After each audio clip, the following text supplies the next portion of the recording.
श्रीमद् भगवत गीता में भगवान श्री कृष्ण कहते हैं कि मनुष्य जैसे कर्म करता है ठीक वैसा ही फल उसे प्राप्त होता है।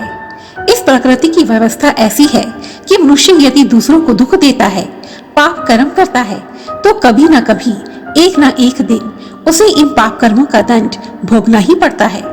वहीं दूसरी ओर यदि मनुष्य पुण्य कर्म करता है तो भविष्य में उसका जीवन सुखों और खुशियों से भर जाता है। अब प्रश्न यह उठता है कि आखिर ये पुण्य कर्म क्या होते हैं और इन्हें कैसे संचित किया जाता है।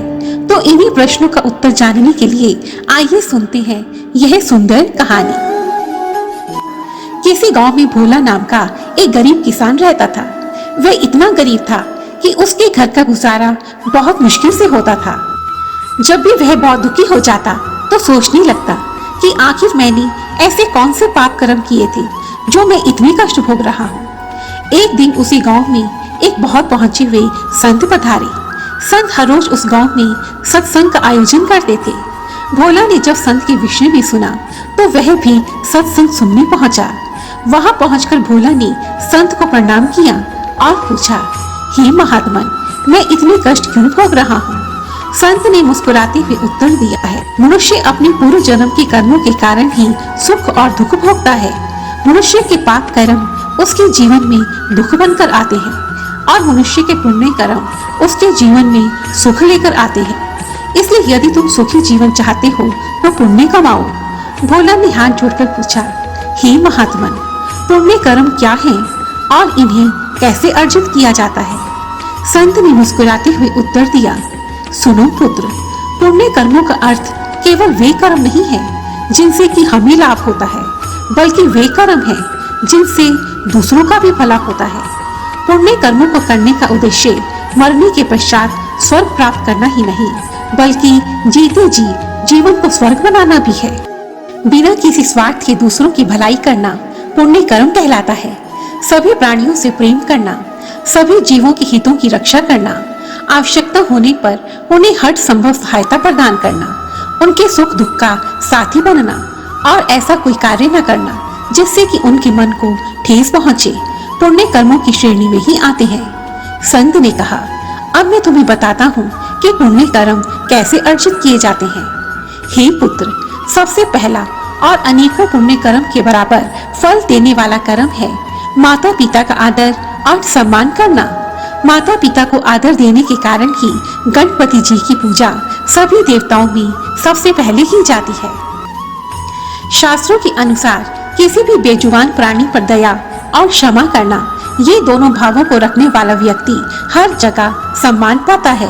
बेजुबान प्राणियों की सेवा आपको कई सुकर्मों का फल देने की शक्ति रखती है।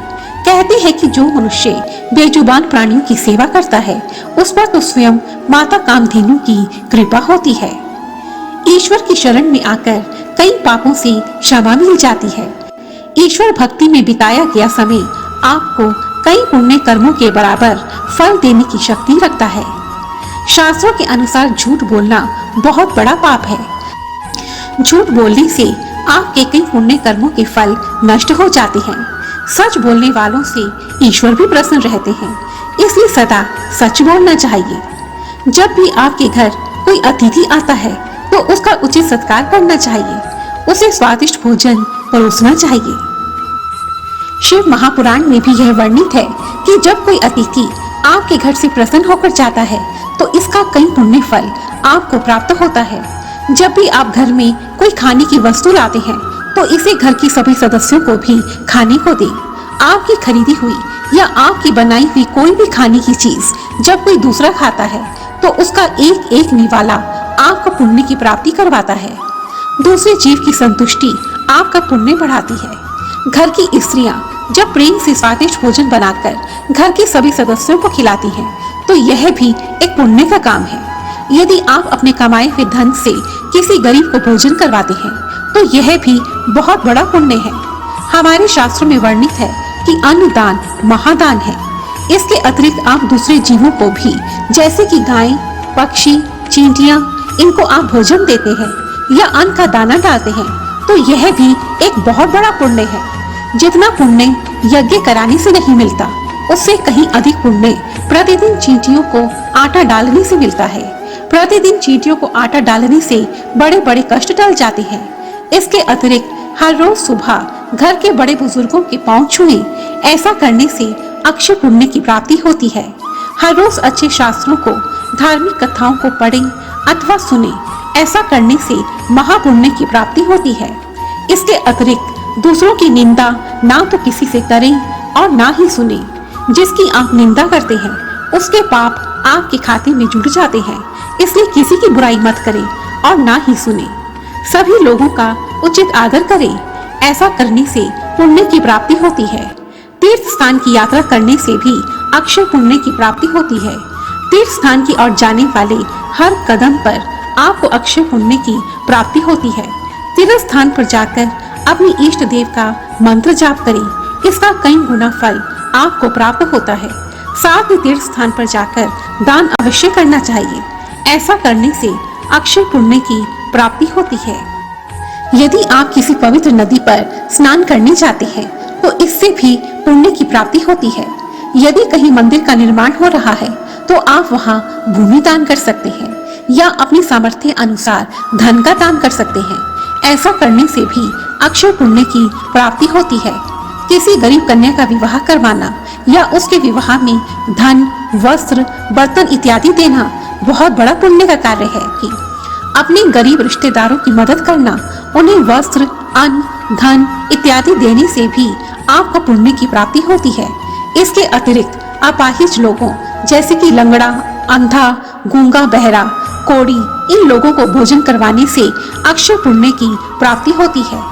पितरों के निमित्त दान करने से भी पितृ प्रसन्न होते हैं और आपको आशीर्वाद देते हैं। हर महीने में आने वाली अमावस्या को पितरों के लिए किसी योग्य पंडित को दान करना चाहिए तथा श्राद्ध पक्ष में पितरों का श्राद्ध करवाना चाहिए। ऐसा करने से पितरों को मुक्ति प्राप्त होती है और उनका आशीर्वाद आपको प्राप्त होता है। प्रतिदिन सुबह उठकर एक लोटे में जल लेकर सूर्य देवता को जल अर्पित करें। ऐसा करने से पितरों को शांति प्राप्त होती है। किसी बीमार की सेवा करना, किसी जरूरतमंद बीमार को दवाइयाँ देना, किसी अपाहिज को व्हील चेयर दान करना बहुत बड़ा पुण्य है। अपने जीवन काल में किसी को धार्मिक ग्रंथ का दान अवश्य करें। जब जब वह व्यक्ति उस ग्रंथ का पाठ करेगा आपको उसका पुण्य मिलता रहेगा। किसी सार्वजनिक स्थान पर प्याऊ लगवाएं। लोगों की प्यास बुझाना और जल का दान करना महादान के बराबर है। किसी अनाथ, गरीब या जरूरतमंद को शिक्षित करें। इसका पुण्य मृत्यु के पश्चात भी कई जन्मों तक मिलता है। हे पुत्र, ये सब पुण्य करने से मनुष्य को इस जीवन में सभी भौतिक सुखों की प्राप्ति होती है और मृत्यु के पश्चात उसे मोक्ष की प्राप्ति होती है। ऐसा कहकर वह संत मौन हो गए। भोला ने संत के चरणों में प्रणाम किया। आज उसे संत से एक बहुत बड़े ज्ञान की प्राप्ति हुई थी। धन्यवाद। और यदि आपको यह वीडियो पसंद आई है तो प्लीज मुझे कमेंट सेक्शन में जरूर लिखें और मेरी ऐसी ही दूसरी वीडियोस को देखने के लिए रेड कलर के बटन को प्रेस कर मेरे इस चैनल को सब्सक्राइब करें और साथ ही बेल आइकन को भी जरूर दबाएं ताकि मेरी आने वाली सभी वीडियोस की नोटिफिकेशंस आपको टाइम पर मिलती रहे। धन्यवाद। जय माता दी।